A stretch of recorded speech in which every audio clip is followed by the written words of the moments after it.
오늘 채널 24K 단도직입에서는 대한민국 국회 역사상 아마 이거 최초의 사태인 것 같은데요. 국회의원 본인이 나 국회의원 안 할래 이러고 사표를 던지고 이거는 몇 번 있었죠. 그런데 이 사표를 또 처리를 못하겠다. 아니야 처리해줘. 이러고 부딪히고 있는 이런 혼란. 이게 도대체 무슨 일인지 이 문제를 좀 정리를 해봐야 되겠습니다. 가마귀 싸우는 굴에 백노야 가지 마라. 정난 가마귀 흰비찰 세우나니 청강에 조이 씻은 몸 더러힐까 하노라. 소위 백노가라고 알려져 있는 청구영원에 실려있는 시조지요. 청구영원에는 작자 미상이라고 되어 있는데 시중에는 정몽주의 어머니가 이 작자다 이렇게 알려져 있기도 하고, 또는 이제 다른 이설로 조선조 때의 가객 김정구의 작품이다. 이런 이제 이설이 있기도 합니다. 그리고 시조 내용도 이 고문의 기록이 다소 차이가 있게 이렇게 적혀 있는 경우도 있죠. 그래서 흰비찰 세오나니 이렇게 이제 제가 읊었는데, 흰비찰 세월세라, 리을세라 하면 무엇을 할까 두렵다 뭐 이런 뜻으로 쓰인 건데, 왜 느닷없이 이 시조를 읊느냐. 이 윤희숙이라고 하는 대한민국 국회의원, 이 양반의 지금 상황을 이렇게 생각하고 이걸 좀 정리를 해보려고 할 때마다 이 시조 생각이 납니다. 까마귀 떼에 잔뜩 둘러싸여 있는 백로, 한 마리의 백로, 뭐 이런 생각이 난다는 얘기죠. 요즘 이 윤희숙이라고 하는 국회의원 한 사람을 둘러싸고 벌어지는 이런 일들을 이렇게 지켜보면서 이게 대한민국 정치판의 민낯을 보여주는 거 아니냐, 그런 생각을 금할 수가 없습니다. 우선 이 사건이 이제 생기게 된 경위를 대강 좀 정리를 해볼 필요가 있습니다. 우리나라의 서민들의 공동주택 건설을 제1차적 임무를 하고 있는, 사실 그거 말고 택지개발에 도시계획에 뭐 할 게 많은데, 이 회사가 LH공사라는 곳이 있는데 여기에 직원들이 이 개발 계획을 미리 알아가지고 그걸 가지고 자신들의 재산 불리기를 했다. LH공사 직원들의 3기 신도시 투기 사건이라는 거죠. 이게 일파만파를 불러왔습니다. 결국 서울시장, 부산시장 보궐선거에까지 그 영향을 미쳤다, 이렇게 분석이 되는 건데요. 이 사건이 점점 확대되면서 그게 LH공사 직원들만이 그렇게 공적 정보를 이용한 게 아니었어. 국회의원들도 그런 사례가 있더라. 근데 그게 더불어민주당이야. 아니 지방의회 의원들도 있어. 뭐 이런 얘기들이 언론을 통해서 나오고 여기저기에서 터져 나왔죠. 그러니까 다급해진 더불어민주당 측에서 이거 어떻게 해서든지 막아야 되겠다. 이 파고를 좀 막아야 되겠다. 그래서 우리 그런 국회의원들 전원을 다 이런 부동산 불법 투기가 있었는지, 재산 증식을 위한 이런 불법적인 공적 정보의 이용이 있었는지 이걸 살펴보도록 하겠다. 우리가 스스로 까치배 같은 순결함을 보여주면 될 거 아니냐. 이렇게 해서 자신들 전원을 국민권익위라는 데다가 우리를 좀 조사를 해줘라. 이러고 조사 의뢰를 한 겁니다. 그러면서 그냥 자기들만 했으면 좋은데, 국민의힘, 당신들도 같이 하자. 같이 해야지. 같이 안 하면 안 되잖아. 이러고 압박을 했어요. 그리고 1차 이제 3월 30일에, 지난 3월 30일에 국민권익위에다가 국회의원 전원, 그리고 자기네 가족들까지도 다 조사를 해달라. 이래서 조사 의뢰를 했습니다. 그랬더니 이게 6월 초에 그 결과가 나왔죠. 당신들 중에서 12건 정도, 12명, 국회의원 12명 정도가 부당한 부동산 투기를 한 것 같다. 또는 부동산 관련 법을 어긴 것 같다. 이런 통보가 나왔지요. 그러니까 아차 싶어서 난리가 났지 않습니까? 즉시 당대표가 그러면 그 대상자들 전부 탈당을 권유하겠다. 근데 실제로 나가질 않았죠. 비례대표였던 사람 두 사람만 이 사람들은 뭐 출당 조치를 한다든지 뭐 이러면은 국회의원직을 잃어야 되니까 이 사람들만 탈당이라는 형식을 취해서 나가버렸고 국회의원직을 유지하고 있죠. 나머지 인원들 중에서 일부는 뭐 소명이 됐네 그러고 일부는 그냥 버티고 그리고 그냥 정리가 안 되고 있는 그런 상황입니다. 그리고 나서 이 더불어민주당에서는 이거 우리만 이렇게 문제 있는 것처럼 이렇게 되는 거 곤란하잖아. 너희도 받아야지. 계속 압력을 넣었죠. 그랬더니 이준석 대표가 그래 그럼 우리도 하지. 그래서 사실 마지못해서지만 또다시 똑같은 짓을 국민권익위에다 했습니다. 근데 거기서 또 똑같이 12명이 국민의힘에선 12명이 문제가 있다 이렇게 나왔네요. 결과 통보가 됐습니다. 그중에 한 사람 비례대표 이 사람은 탈당을 하면 이제 국회의원 앞에 윤미향 뭐 이렇게 민주당에서도 비례대표는 탈당을 하면 이제 비례대표는 국회의원직을 잃으니까 제명 조치를 했군요. 제명. 그래서 지금 국민의힘에서도 한 사람은 제명 조치를 하고 5사람한테는 탈당을 권유하고 나머지 5명은 문제가 없다. 이렇게 이제 분류를 했습니다.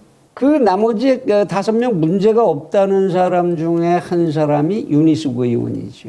그런데 이렇게 정리된 정치판에서의 이 과정을 보면서 참 문제 많다, 이 사람들. 국회의원이면은 법을 만드는 사람들이고 법을 만들어야 하는 사람들이니만큼 법에 정통한 사람들이어야 합니다. 그거 하라고 보좌관들을 그렇게 붙여주고 국회 내에 전문위원들 붙여주고 그래서 법률적 완벽성을 기할 수 있도록 조치를 받고 있는 그런 사람들이죠. 그 사람들이 하는 행태가 탈법이나 불법이나 위법이나 그러면 절대로 안 됩니다. 그런데 과연 이 사람들이 한 행위들이 이게 뭐냐? 이게 적법한 행위냐 정치쇼냐라는 의문이 든다는 겁니다. 우선 더불어민주당이 이 사건을 왜 하필이면 국민권익위로 끌고 갔느냐라는 거죠. 국민권익위라고 하는 기관이 어떤 기관인데 왜 거기다가 우리 조사 좀 해줘 그러고 자청해서 가서 조사 신청을 하느냐 이런 얘기입니다. 우선 국민권익위라는 곳이 어떤 곳이냐부터 그래서 정리를 해봅니다. 부패 방지 및 국민권익위원회의 설치와 운영에 관한 법률에 의해서 만들어진 중앙정부기관입니다. 그 목표가 뭐냐? 활동 범위가 뭐냐? 부패 방지와 국민의 권리 보호 및 구제를 위하여 과거 국민고충처리위원회와 국가청렴위원회, 국무총리 행정심판위원회 등의 기능을 합쳐서 2008년 2월 28일에 새롭게 탄생한 기관이다. 이렇게 되어 있습니다. 물론 제1조에 이제 입법 목적이 나와 있고 이 기관이 해야 되는 범위가 나와 있지만 좀 더 구체적인 걸 직접 알기 위해서 막바로 이 법의 제2조 4호로 한번 넘어가 봅니다. 이 기관이 다루는 부패 행위라는 게 뭐냐? 그 범위가 정해져 있습니다. 공직자가 직무와 관련하여 그 지위 또는 권한을 남용하거나 법령을 위반하여 자기 또는 제3자의 이익을 도모하는 행위. 공공기관의 예산 사용, 공공기관 재산의 취득, 관리, 처분 또는 공공기관을 당사자로 하는 계약의 체결 및 그 이행에 있어서 법령에 위반하여 공공기관에 대하여 재산상 손해를 가하는 행위. 감옥과 남옥에 따른 행위나 그 은폐를 강요, 권고, 제의, 유인하는 행위. 요 세 가지 법정 행위에 대해서만 이 권익위는 부패 행위로 보고 행정 처리를 하게 됩니다. 그리고 이 기관이 할 수 있는 그러면 부패 행위에 대해서 아무거나 다 할 수 있는 거냐? 아무 짓이나 할 수 있는 거냐? 수사도 하고 기소도 하고 또는 재판을 하고 이런 거냐? 행정재판하고 이런 거냐? 그게 아니지요. 이 권익위가 할 수 있는 기능을 보면 같은 법 제12조에 그 기능이 열거가 되어 있습니다. 무려 21가지나 나와 있습니다. 이 기능 속에는 사정기관이 가지고 있는 사법적인 수사, 조사 뭐 이런 걸 할 수 있는 기능이 없습니다. 특히나 기소권 같은 건 있을 수 없죠. 당연히 우리나라 기소권은 검찰이 독점하는 거니까. 거의가 이런 부패를 막기 위해서 어떤 제도를 만들어야 되겠느냐, 어떻게 하면 사회적으로 그런 부패가 없도록 할 수 있는 방안을 강구할 수 있겠느냐, 그걸 계몽하겠느냐, 이런 것들을 궁리하고 처리하는 그런 기관입니다. 다만 이 기관에게 주어져 있는 하나의 권한이 있습니다. 이 같은 법 제5장에 보시면요, 부패 행위 등의 신고 및 신고자 등 보호라는 조항의 묶음이 나타나는데요. 부패 행위를 알게 된 사람은 이 권익위에다가 이게 부패 행위가 이런 거 봤어요라고 신고할 수 있습니다. 그러면 이 권익위는 이 신고한 사람을 보호해주고 이런 활동을 하고 이 신고된 행위에 대해서 이게 진짜 부패 행위에 맞는지, 이 법이 정한 부패 행위에 맞는지를 판단하는 조사를 할 수가 있습니다. 그 방법을 한번 보시죠. 같은 법 제55조를 보시면 부패 행위의 신고 이런 조항이 나옵니다. 누구든지 부패 행위를 알게 된 때에는 이를 위원회에 신고할 수 있다 이렇게 되어 있습니다. 제56조에는 공직자는 그 행위, 직무를 행함에 있어서 다른 공직자가 부패한 행위를 한 사실을 알게 되었거나 부패 행위를 강요 또는 제의받은 경우에는 지체 없이 이를 수사기관, 감사원 또는 위원회에 신고하여야 한다 이렇게 되어 있습니다. 공직자는 신고를 한다면 분명하게 부패 행위가 있다는 걸 알았거나 그거를 강요를 당했을 때에 수사기관이나 감사원 같은 사정기관에 신고하고 아니면 이 위원회에도 신고해야 된다 이렇게 되죠. 이거는 의무사항입니다. 공직자는 그러한 사실을 인지하면 꼭 신고를 해야 된다 이거죠. 그런데 이 제58조에 보면 신고의 방법이 나옵니다. 신고를 하려는 자는 본인의 인적사항과 신고 취지 및 이유를 기재한 기명의 문서로서 하여야 하며 신고 대상과 부패 행위의 증거 등을 함께 제시하여야 한다 이렇게 되어 있습니다. 이거 신고할 땐 그냥 말로다 이거 신고하니까 좀 조사해 주세요 이렇게 하는 게 아니라는 겁니다. 그런 행위가 있다라는 걸 자기가 알게 된 이유, 그 증거를 함께 제시하라 이렇게 되어 있는 거죠. 그러지 않으면 신고를 못 받는다 이런 얘기입니다. 그래서 이렇게 신고가 접수되면 제59조의 신고의 처리, 위원회는 접수된 신고사항에 대하여 신고자를 상대로 다음 각 호의 사항을 확인할 수 있다. 위원회가 그 신고 사실을 확인하는 것은 신고를 한 사람, 그 사람을 대상으로 해서 확인을 하는 겁니다. 말하자면 정당이 신고했거나 정당 대표가 신고했으면 그 사람을 대상으로 해서 그 신고 내용을 확인해야 된다 그런 얘기죠. 같은 조항 제3항에 보면 위원회는 접수된 신고사항에 대하여 감사, 수사 또는 조사가 필요한 경우에는 이를 감사원, 수사기관 또는 해당 공공기관의 감독기관에 이첩하여야 하는 겁니다. 자기가 직접 수사하고 조사하고 이러면 안 되는 거죠. 신고자에 대해서 그 신고 내용의 적정성까지만 확인을 하면 돼요, 권익위는. 그래서 이것이 법에 정한 부패 행위라는 혐의가 있다. 이럴 때는 그것이 확신이 있으면 그때는 조사기관에, 사정기관에 이 사건을 수사 이첩해야 한다는 겁니다. 같은 법 제5항에 이런 규정도 있습니다. 위원회에 신고가 접수된 당해 부패 행위의 혐의 대상자가 다음 각 호에 해당하는 고위공직자로서 부패 혐의의 내용이 형사처벌을 위한 수사 및 공소제기의 필요성이 있는 경우에는 위원회의 명의로 검찰, 수사처, 경찰 등 관할 수사기관에 고발을 하여야 한다 이렇게 되어 있습니다. 제6호에 국회의원이 들어있죠. 무슨 얘기냐? 이 권익이라는 것은 신고한 사람, 증거를 비춰서 저 사람이 부패 혐의가 있습니다라고 신고를 받아서 신고한 사람을 대상으로 이 신고 내용이 적정한지를 판단하고 그리고 나서 이거를 평가를 해보니까 이게 법에 정한 제2조에 정한 부패 행위에 해당한다. 근데 이 사람이 고위공직자야. 말하자면 신고 대상이 된 사람이 그러면 자기가 그거를 그 사람 불러서 조사하고 수사하고 하는 게 아니라 수사기관에다가 고발을 해서 그래서 조사하도록 해야 한다라는 겁니다. 그리고 조사 결과의 처리 제60조에 보시면 조사기관은 신고를 이첩받은 날부터 60일 이내에 감사, 수사 또는 조사를 종결해야 됩니다. 다만 물론 이제 정당한 사유가 있는 경우에 기한을 연장할 수 있고 위원회에 그 연장 사유 및 연장 기간을 통보해야 한다. 국민권익위라는 데는 수사나 조사나 감사하는 기관이 아니다라는 겁니다.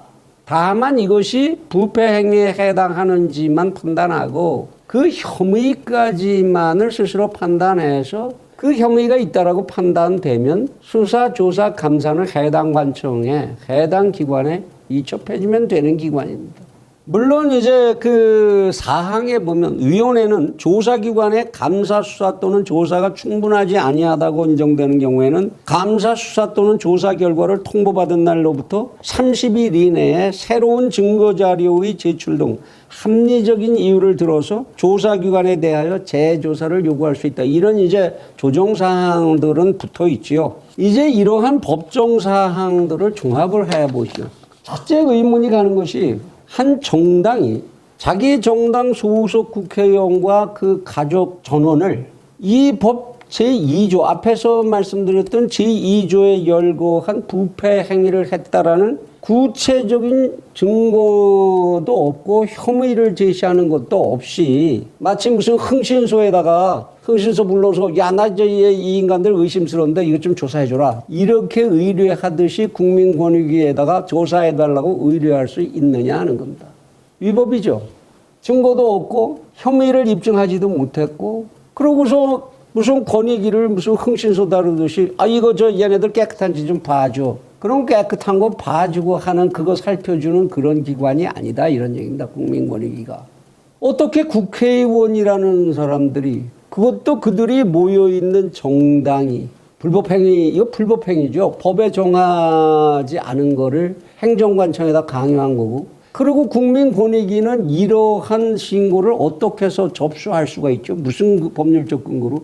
분명한 한 사람들 몇백 명이나 되는 가족까지를 다 조사해달라고 그랬으면 그 사람들 부패 혐의에 대해서 어떤 증거를 제출을 받아서 이 사건을 접수해서 조사한 거지요. 게다가 무슨 이제 이 사건이 있고 나서 국민권익위에서 우리는 일체 개인정보 이용에 동의합니다라는 동의서에 서명도 받았고 그래서 잘못이 없다 이러는데 그런 동의 하나 받으면 수사에 준하는 그런 조사를 그것도 본인 부르지도 않고 그렇게 진행해도 됩니까? 그럴 권리가 국민권익위에 있습니까? 만일 이러한 정당과 국민권익위가 한 행위가 법률적인 한계를 벗어나거나 또는 위법하게 진행됐다고 한다면 그러한 조사의 대상이 된 그 피신고인들은 심각하게 국민의 권익을 침해당한 것이 되는 거죠. 또한 국민권익위는 이것을 부당하게 접수해서 조사를 한 권한 남용의 죄를 범한 것이 된다. 그렇게 해석할 수 있는 거지요. 도대체 할 수 없는 일이 왜 이렇게 일어났느냐. 물론 그동안에 이제 언론에도 일부 노출이 됐습니다. 국민권익위의 위원장을 맡은 인사가 과거 더불어민주당의 소속으로 활동한 사실이 있고 뭐 이런 그래서 그냥 거기에다가 우리 면죄부 좀 줘라 하고 넘긴 거 아니냐 뭐 이런 의혹들이 언론에서 나오기도 하고 그랬죠. 그래서 결국 그 국민권익위의 위원장은 그 위원회의 위원으로 스스로가 제척해서 들어가지를 않았죠. 그런 게 중요한 게 아니란 말입니다. 국민권익위의 권능, 그들이 할 수 있는 권능의 범위 이것 하나가 분명하지 않았다. 신고와 접수 행위 그거는 그냥 신고고 접수고 그러니까 허가도 아니고 뭐 권한의 형성행위도 아니고 이러니까 그냥 관계기관이 그냥 되는 대로 받아주면 되는 데고 신고는 아무데나 하면 되고 이렇게 주장할 건가요? 그럴 수는 없죠. 이 사안은 본질적으로 애매한 정보기관을 끌어들여서 정치인들이 자신들의 면죄부를 확보하려고 하는 과잉된 정치쇼의 결과가 아니냐. 그것에 여야가 서로 역학관계로 서로가 서로를 얽히고 물리면서 이런 어처구니 없는 행정의 낭비를 또는 불법행위를 이런 정치 쇼가 우리나라에서 언제까지 계속되느냐. 행정관청 또는 사정기관을 통해서 면죄부를 만들고 이런 정치 쇼, 이런 것들 없애는 게 그게 적폐의 청산이고 그게 정치의 개혁 아닌가요? 그 결과만 봐도 참 이게 쇼다라고 생각하지 않을 수 없는 게 국회의원 300명 전원과 그 가족들까지를 다 조사를 했으니 참 제주도 좋습니다. 그 짧은 기간에 석 달 남짓되는 기간에 참 그 많은 숫자를 다 조사를 했더니 이 법 2조에서 정한 부패 행위 한 사람이 한 정당별로 어쩌면 그렇게 숫자까지 잘 맞춰서 12명씩밖에 없더라. 그런데 그 중에서 보니까 또 정당이 받아보니까 그 절반은 아니고 그럼 뭐예요? 거의 1000여 명을 훨씬 넘는 사람들을 다 조사했는데 결국 나온 건수는 한 10여 명. 그것도 이제 수사 받아봐야 되는데 내용으로 봐서 뭐 그렇게 심각한 것들이 나왔는지 그렇다는 얘기 아닙니까?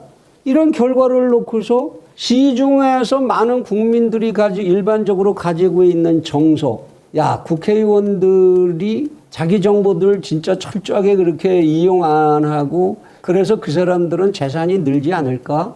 그렇게 늘린 적이 없을까? 여기에 의심을 가지고 있는 그런 국민들의 정서하고 얼만큼이나 맞아 들어간다고 생각하십니까? 해마다 내놓는 고위공직자들 재산의 증감사항 보고 그것만 봐도 이 사람 뭐해서 이렇게 돈 많이 벌었지?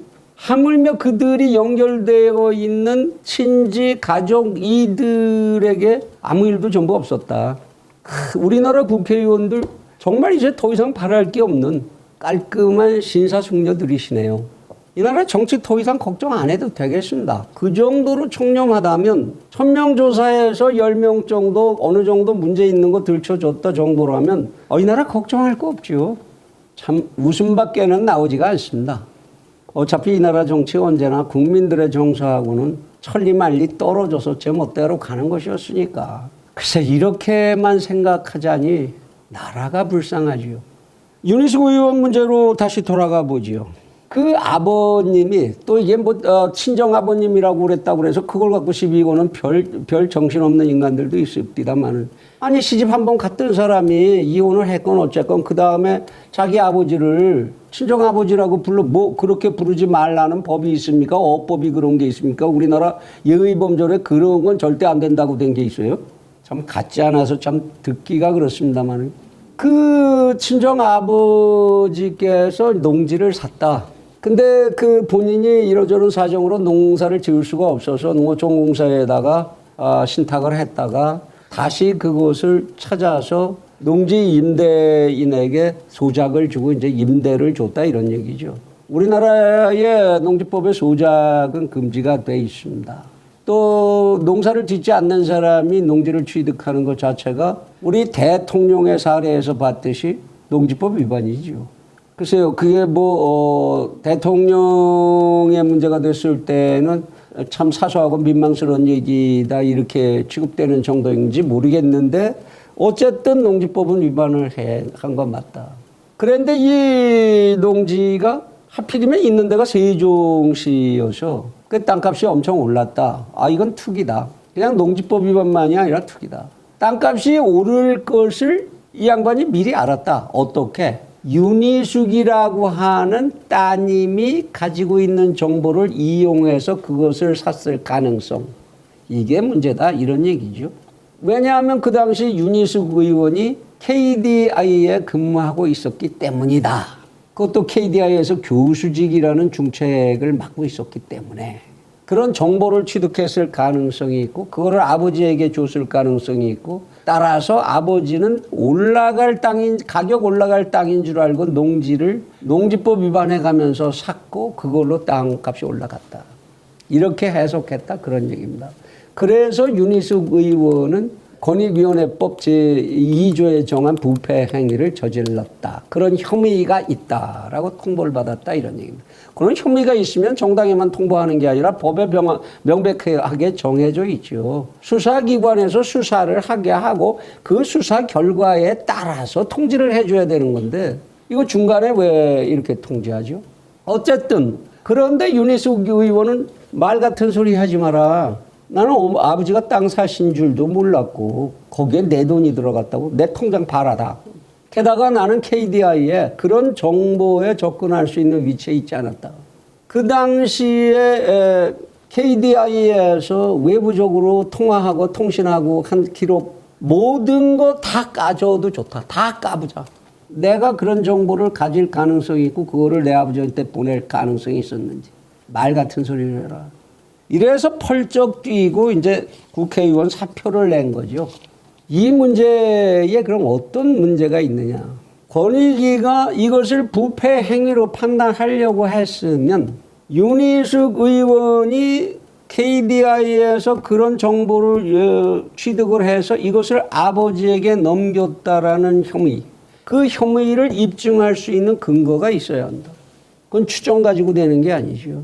아버지가 땅값 좀 올라갈 땅 좀 샀다고 그래서 대한민국에 땅 사면서 이 땅값 좀 언젠가 올라가겠지라는 생각 안 하고 사는 사람이 있습니까? 아버지가 그래서 땅을 샀는데 그 땅값이 올랐어요. 윤희숙 의원하고 연결이 전혀 안 될 수도 있죠. 연결을 시켜서 생각하고 부패 혐의라고 결정을 하려면 근거를 제시했어야죠. 그러면 애초에 윤희숙 의원을 수사해달라고 이 양반 부패한 것 같아 라고 조사해달라고 권익위에 신고했던 국민의힘 대표가 그럼 그런 부패 행위의 근거를 제시해 줬다는 겁니까, 권익위로? 그거 없으면 얘기가 안 되는 얘기예요. 그게 없었다 그러면 권익위가 그런 혐의만을 가질 수 있었다고 하면 국민의힘에 통보하기 전에 빨리 사정기관에 고발을 했어야 되고 거기서 수사해서 수사 결과를 통보받은 다음에 통보를 해줬어야 하는 거죠. 이게 법상의 절차입니다. 채널 24K에서는 윤희숙 의원이 국회의원직 던지겠다. 그리고 사표를 제출했다.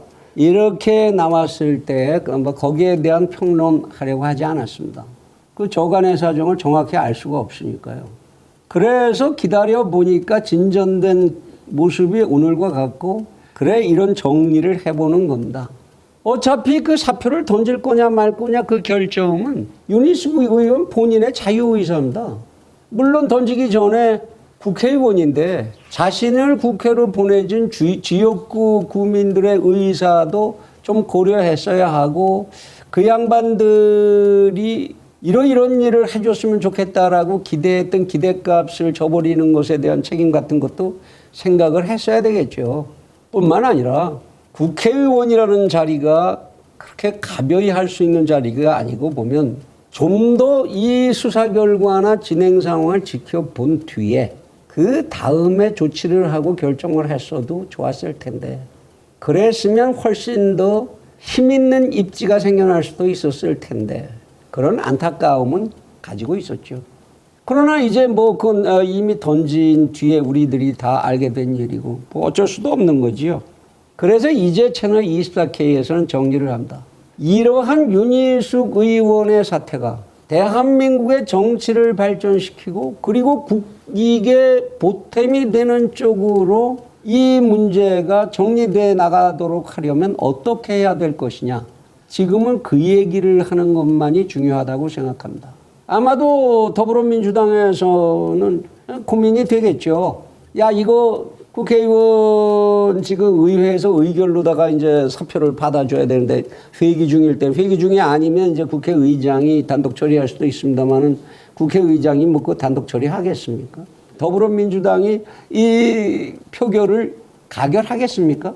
쉽지 않겠죠. 왜냐하면 자기들 쪽에도 동일한 사안에 이런 유서 사례들이 있는데 그 사람들 그대로 버티고 있는데 그 사람들도 다 같이 사표 내야 되는 거 아니냐라는 여론의 압박을 의식하지 않을 수가 없겠죠. 물론 정반대일 수도 있습니다. 야, 원래 우리나라 여론은 한 달 못 가. 빨리 그냥 끊어내고 그 시끄러운 윤희숙이 입 빨리 그냥 국회에서 제거해.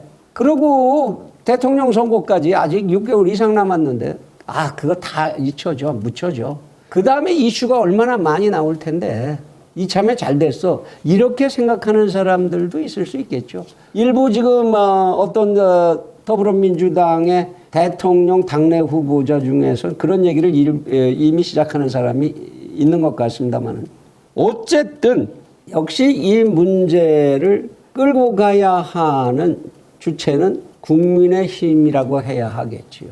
국민의힘은 이 윤희숙 의원이 만든 카드를 최대한 활용할 전략을 가져야 합니다.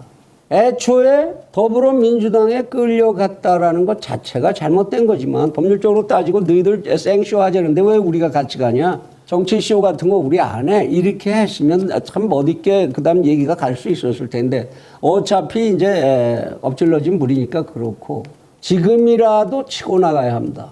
이거 우리가 봐도 얘기가 안 된다. 어떻게 우리 1000여 명 전부 조사했는데 이 중에서 뭐 문제되는 거 그것도 신통찮은 거 한 10개밖에 없다 이래갖고 국민들 설득하겠냐. 그러지 말고 이참에 잘 됐다. 대통령부터 시작해서 청와대 그리고 정부의 고위직 뭐 국회 사무처 법원 고위직 일제히 다 같이 한번 까보자. 국민 위에다 주는 게 마땅치 않으면 특별위원회를 만들든지 해서 국회가 자체적으로 하든지 아니면 검찰, 경찰, 특별조직이 이미 있지 않냐. 특수본도 있고 거기에 줘가지고 다 같이 한번 권한 있는 기관이 권한을 가지고 제대로 훑어보자라고 치고 나가야죠. 대통령부터 농지법 문제 됐었는데 제대로 정리 안 됐지 않냐. 그것부터 지금 다 다시 해보자 한번 쫙. 그러면 또 뭐 더불어민주당 미적미적하고 또 뭐 정치공세 한다 뭐 이러고 나올 테니까 뭐라고 그러건 내버려 두고 그리고 국힘당 내부의 자체조사위원회를 구성을 해서 냉정하게 한번 당사자들끼리를 서로가 서로를 스크린을 좀 해보십시오. 대통령 후보로 나온 사람들부터 철저하게 검증을 해보는 이런 모습을 국민들에게 보여주세요. 윤희숙 의원에게 권고를 한다면 국회에서 이 일을 어떻게 주물러 터뜨리고 어떻게 정치적인 공방을 주고받건 간에 상관없이 윤희숙 의원이 할 일을 그대로 꿋꿋이 해주시면 좋을 것 같습니다. 너무 법률적으로 무슨 지금 얘기 나오는 것 같이 헌법소원을 해서 내 사표를 반드시 수리시키고야 말 거야. 그 일이 그렇게 크게 국가적인 이익이 될 것 같지도 않고 그것은 순서대로 법대로 하도록 맡겨두시면 됩니다. 그리고 그것이 법대로 되지 않을 때 왜 법대로 되지 않느냐라고만 따지고 나가면 되고 냉정하게 국회로 돌아가셔서 지금까지 보여주었던 윤 의원이라고 하는 국회의원 그 상보다 더 정열적이고 더 완성에 가까운 국민들이 정말로 바라고 있는 국회의원상을 완성하겠다는 자세로 그렇게 맹렬하게 국회의원으로서의 직의 수행에 골몰해 주어야 할 것입니다. 그렇게 함으로써 국민들의 지지를 더욱 확대하고 그리고 나서 정말로 이 정치판이 쇼를 위해서 법률적인 과정까지를 왜곡시키고 할 때에 그 시기가 카드를 버릴 시기가 올 때 버리면 됩니다. 분명히 얘기해 두지만 사표를 내는 이유가 대의 명분이 명백해야 그 다음에 삶의 새로운 가치의 추구가 가능해진다는 것.